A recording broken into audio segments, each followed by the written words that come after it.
datang di Kampus Pejuang Pendidik, Pendidik Pejuang. Universitas Veteran Bangun Nusantara merupakan institusi pendidikan tinggi yang memiliki motivasi untuk mencetak lulusan yang mandiri, unggul, profesional, berkarakter, dan memiliki nilai-nilai kejuangan.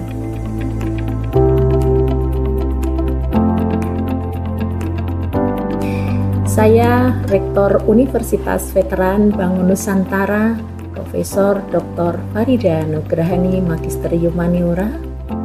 Misi Universitas Veteran Bangun Nusantara adalah terwujudnya universitas yang unggul, berkarakter, mandiri, dan memiliki nilai-nilai kejuangan.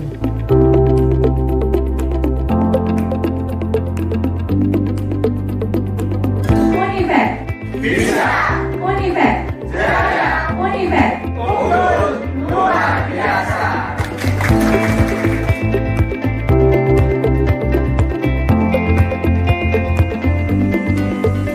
Kampus Universitas Veteran Bangun Nusantara terdiri dari 6 fakultas unggulan dan 1 program pasca sarjana.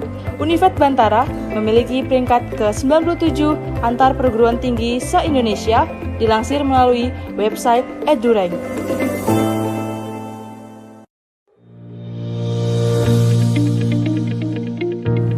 Menyelenggarakan pendidikan yang berbasis pada nilai kejuangan, Univet Bantara didukung dengan kegiatan perkuliahan yang terkelola secara profesional dan difasilitasi dengan sarana dan prasarana yang representatif guna mendukung proses pembelajaran mahasiswa.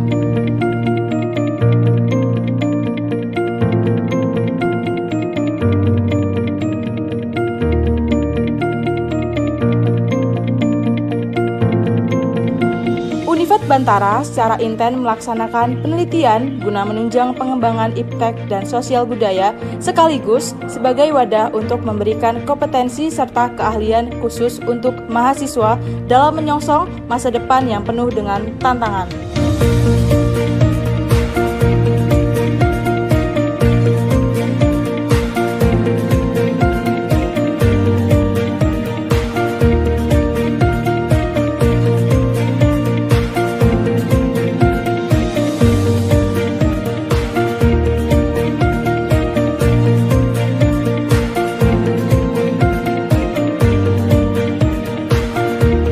Pengabdian kepada masyarakat merupakan bagian yang secara intensif dan aktif dilaksanakan Univet Bantara dengan melibatkan dosen serta mahasiswa sebagai wadah untuk membentuk karakter serta sebagai bentuk kepedulian sosial dan menjadikan generasi Bantara.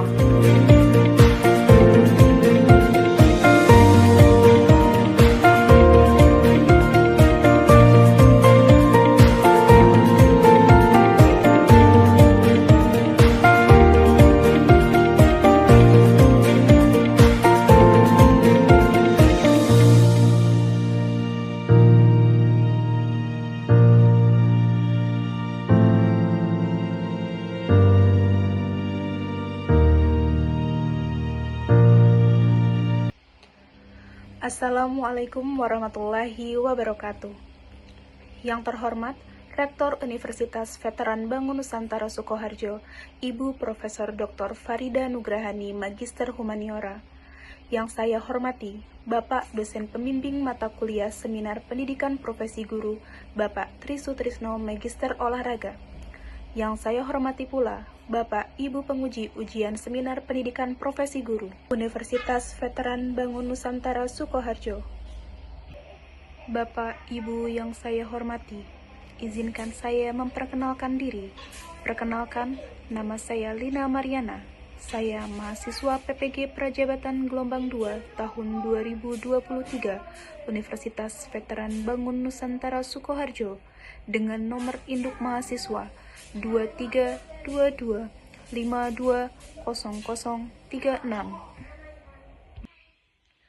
Adapun pembahasan yang akan saya paparkan pada seminar pendidikan profesi guru kali ini. Yang pertama adalah visi dan misi sebagai seorang guru, yang kedua, review pengalaman belajar, yang ketiga, refleksi pengalaman belajar, yang keempat, desain inovasi pembelajaran, dan yang kelima, rencana tindak lanjut. Pembahasan yang pertama mengenai visi dan misi sebagai calon guru. Visi saya sebagai calon guru yaitu menjadi guru yang profesional dengan mewujudkan pembelajaran yang kreatif, menyenangkan, yang disesuaikan dengan karakteristik peserta didik, agar terciptanya lingkungan belajar yang aman, nyaman, dan bermakna. Adapun hal yang dapat saya lakukan untuk mencapai visi tersebut. Yang pertama, meningkatkan kapasitas diri sebagai calon guru profesional dengan mengikuti pendidikan profesi guru dengan baik. Yang kedua, merancang dan melaksanakan pembelajaran yang sesuai dengan karakteristik peserta didik. Yang ketiga, menciptakan pembelajaran yang inovatif dan menyenangkan.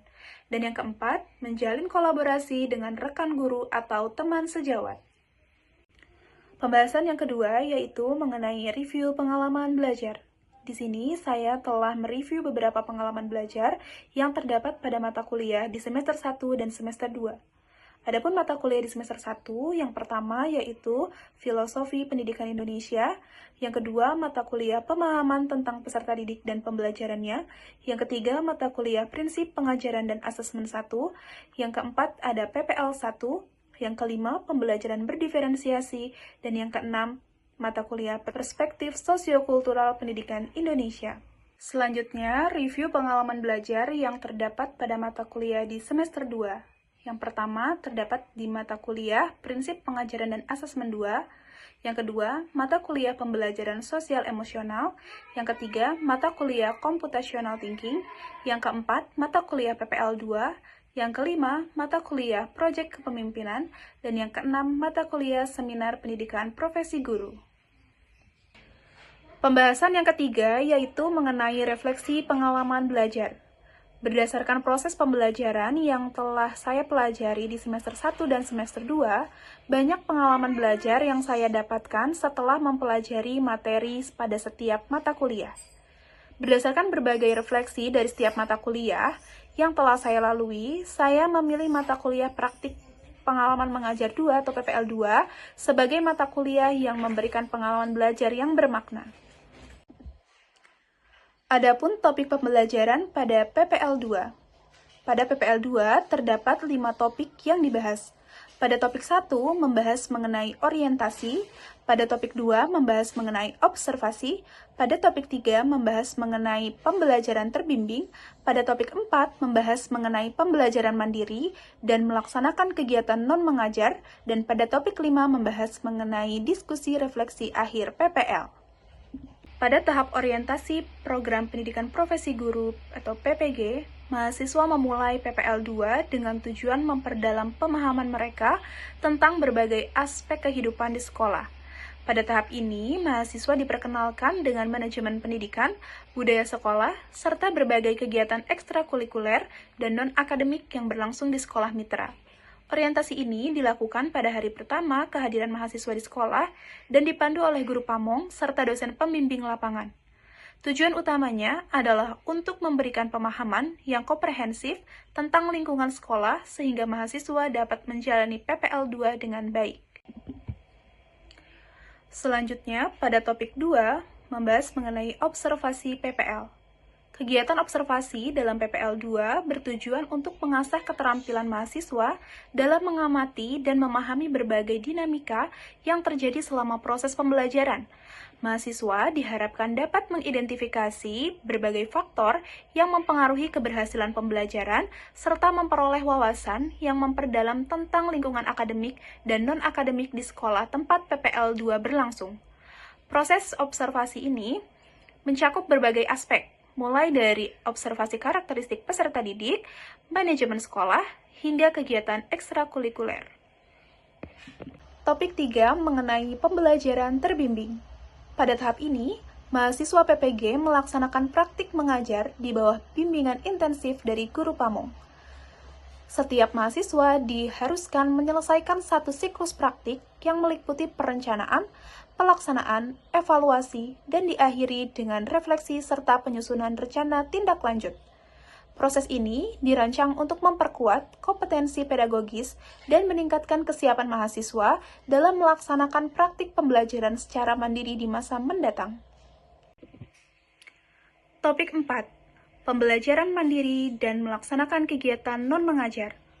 Dalam praktik pembelajaran mandiri, mahasiswa PPG menjalankan tugas mengajar secara mandiri selama 4 siklus, dengan tetap mendapatkan pendampingan dari guru pamong atau DPL.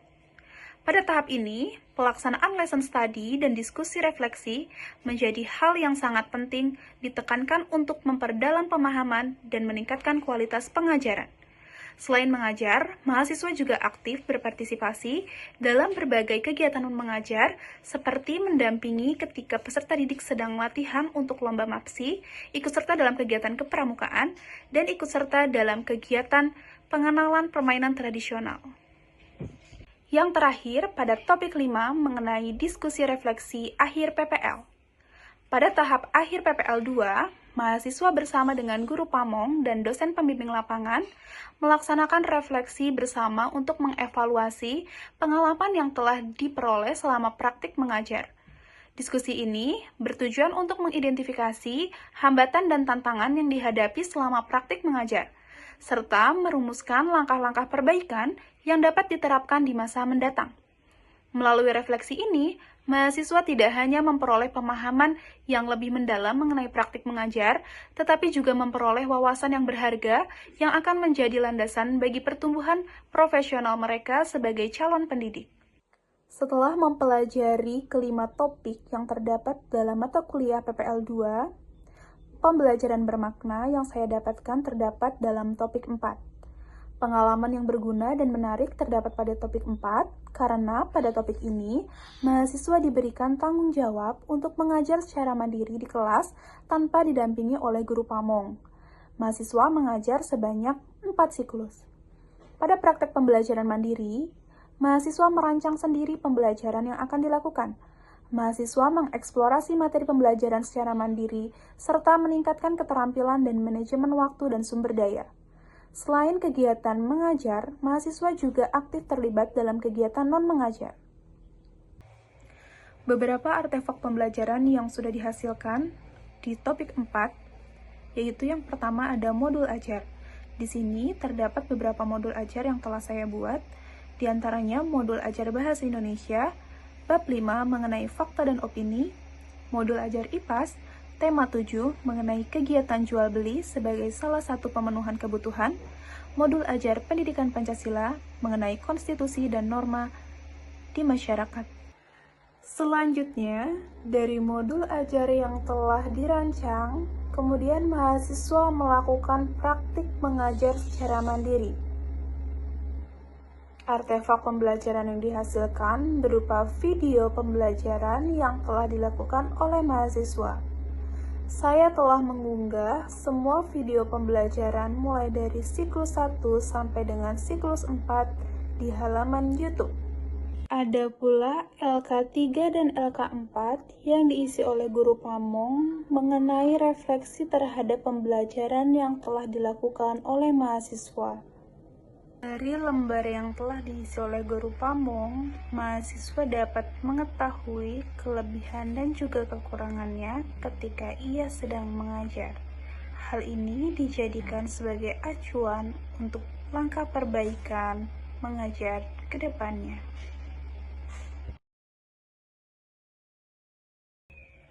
Berikut dokumentasi kegiatan non-mengajar. Di antaranya, peningkatan nilai kearifan lokal melalui pelestarian permainan tradisional.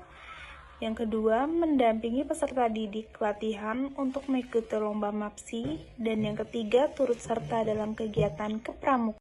Desain inovasi pembelajaran yang saya lakukan, yaitu membuat modul ajar matematika kelas 4, bab 2, topik mengenai penerapan, penjumlahan, dan pengurangan bilangan cacah dalam kehidupan sehari-hari dengan menggunakan pendekatan Culturally Responsive Teaching atau CRT dan metode pembelajaran Team Group Turnamen atau TGT. Dalam modul ini, diawali dengan kegiatan pendahuluan. Pertama, guru mengucapkan salam kepada peserta didik. Kedua, peserta didik dikondisikan agar siap belajar. Kemudian, guru melakukan pengecekan kehadiran peserta didik. Selanjutnya, peserta didik menyanyikan lagu daerah Cubla Cubla Suang, di mana lagu ini merupakan salah satu lagu dari Jawa Tengah. Kemudian, guru menyampaikan tujuan pembelajaran. Tujuan pembelajaran pada materi kali ini yaitu melalui tim games turnamen, peserta didik dapat melakukan operasi pengurangan dan penjumlahan bilangan caca sampai dengan bilangan 1000. Yang kedua, melalui diskusi kelompok, peserta didik dapat memecahkan masalah dengan menggunakan operasi penjumlahan dan pengurangan bilangan caca sampai 1000 dalam konteks kehidupan sehari-hari. Selanjutnya, setelah guru menyampaikan tujuan pembelajaran, masuklah pada kegiatan inti. Diawali dengan guru menyajikan sebuah kartu yang berisikan tentang makanan tradisional yang terdapat di Jawa Tengah, disertai dengan bilangan cacah. Kemudian, guru memberikan pertanyaan terkait dengan bilangan cacah yang terdapat dalam kartu tersebut. Selanjutnya, peserta didik mencoba menjawab pertanyaan yang diajukan oleh guru. Kegiatan selanjutnya, guru membagi peserta didik menjadi 4 kelompok. Peserta didik mendengarkan penjelasan guru tentang kegiatan yang akan dilakukan. Selanjutnya, peserta didik bersama kelompok melakukan tim games turnamen melalui permainan Mad Jellyfish. Guru menjelaskan aturan dasar permainan Mad Jellyfish kepada peserta didik. Selanjutnya, guru membagikan lembar kerja peserta didik pada masing-masing kelompok. Kemudian, peserta didik bekerja sama bersama dengan kelompok untuk menggali informasi yang telah disediakan pada LKPD. Untuk selanjutnya, peserta didik bersama kelompoknya berdiskusi untuk menyelesaikan permasalahan yang berkaitan dengan persoalan penjumlahan dan pengurangan dalam kehidupan sehari-hari. Setelah selesai melakukan diskusi, peserta didik kemudian mempresentasikan hasil kerja kelompoknya. Pada bagian akhir pembelajaran, peserta didik bersama guru menyimpulkan pembelajaran yang telah dilaksanakan dan nilai berdasarkan pengalaman yang diberikan. Kemudian, peserta didik dan guru merefleksi terhadap pembelajaran. Di akhir pembelajaran, peserta didik bersama guru menyanyikan lagu Suwe Ora Jamu. Selain metode diskusi dan penugasan, saya juga menerapkan pembelajaran matematika dengan pendekatan culturally responsive teaching dan metode tim group turnamen dengan bantuan Mad Jellyfish. Saya juga menggunakan kartu makanan tradisional yang dilengkapi dengan bilangan caca. Metode tersebut merupakan salah satu cara saya dalam meningkatkan keaktifan belajar peserta didik. Karena melalui game tersebut, masing-masing peserta didik dalam kelompoknya akan berkompetisi untuk menjawab soal secara cepat dan tepat, serta mengajarkan mereka untuk menentukan strategi permainan yang tepat dan optimal. Setiap soal diwakili oleh ubur-ubur atau jellyfish yang berbeda dengan tingkat kesulitan yang bervariasi. Selain metode diskusi dan penugasan, saya juga menerapkan pembelajaran matematika dengan pendekatan culturally responsive teaching dan metode tim group turnamen dengan bantuan Mad Jellyfish. Saya juga menggunakan kartu makanan tradisional yang dilengkapi dengan bilangan caca. Metode tersebut merupakan salah satu cara saya dalam meningkatkan keaktifan belajar peserta didik. Karena melalui game tersebut, masing-masing peserta didik dalam kelompoknya akan berkompetisi untuk menjawab soal secara cepat dan tepat, serta mengajarkan mereka untuk menentukan strategi permainan yang tepat dan optimal. Setiap soal diwakili oleh ubur-ubur atau jellyfish yang berbeda dengan tingkat kesulitan yang bervariasi. Selain metode diskusi dan penugasan, saya juga menerapkan pembelajaran matematika dengan pendekatan culturally responsive teaching dan metode tim grup turnamen dengan bantuan Minimat Jellyfish. Saya juga menggunakan kartu makanan tradisional yang dilengkapi berikut merupakan hasil luaran yang telah saya hasilkan berupa modul ajar CRT yang telah dihakikan dan juga media pembelajaran labbook sebagai produk dari proyek kepemimpinan yang telah dihakikan juga. Refleksi pengalaman belajar mengikuti pendidikan profesi guru. Paradigma baru. Sebelum mengikuti program pendidikan profesi guru, saya beranggapan bahwa guru biasanya berperan sebagai sumber belajar utama dalam kelas. Guru seringkali menjadi pusat informasi yang mendominasi penyampaian materi di dalam kelas. Sementara peserta didik cenderung menjadi penerima informasi yang pasif. Dalam situasi ini, proses pembelajaran lebih berfokus pada transfer pengetahuan dari guru kepada peserta didik tanpa melibatkan mereka secara aktif dalam proses pembelajaran. Akibatnya, kesempatan peserta didik untuk mengembangkan keterampilan berpikir kritis, kreatif, dan mandiri menjadi terbatas. Paradigma baru setelah mengikuti pendidikan profesi guru. Setelah mengikuti pendidikan profesi guru, guru tidak lagi sebagai sumber informasi utama, melainkan lebih sebagai fasilitator yang membimbing dan mendukung peserta didik dalam proses belajar.